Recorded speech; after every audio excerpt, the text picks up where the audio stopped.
My name is Kyler, and I'm here to earn my music production degree. I reached out to several musicians and recording engineers for this interview, but strangely, few were interested in answering my questions. In the end, I found recording professional Tom Crawford. Tom has been in the recording and music production industry for over 20 years. We spoke about the role of visual arts in society and music together. We agreed that society today is all about electronics, computers, tablets, smartphones, and more. All musicians, and really anyone selling a product, depend on visual art to identify how they are unique. If something gets popular now, it has a music video or a commercial that is shareable. Visual art in music is often an album cover, fashion, or a music video. This is art. It is a reflection of society as much as it is a trendsetter for society to evolve and change. We also talked about video game animation and electronic music.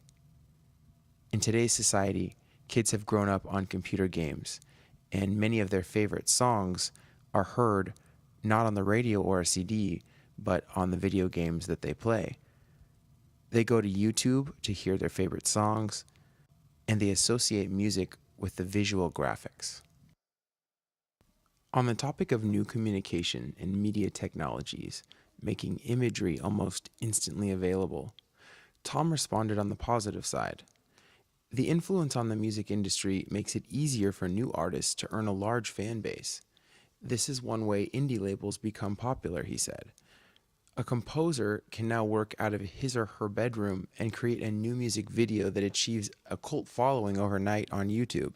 So it's good for music in that it levels the playing field and allows for equal opportunity. On the negative side, Tom noted that there are millions of musicians giving their music away, trying to get noticed, and further decreasing the value of a recorded piece of music. You have to ask yourself the question, how is anyone going to make money selling their music? If the plumber can charge $70 an hour for his work, why does society expect the musician to work for free? And yet, we have all downloaded a music file for free, or at least listened to music streaming from YouTube, so we're all guilty. You can't expect society to pay for something if it is available for free. When I asked Tom what popular images he sees that are frequently repeated throughout the music industry, he responded that in music, the symbols on the tape recorder or DVD player, rewind, play, pause, stop, and fast forward, are icons that are used relentlessly in the music industry. Throughout the history of music, the album cover has been part of the public consciousness. Just a brief glimpse of an image out of the corner of one's eye will often be enough to easily identify that image and link it to the CD that it's associated with.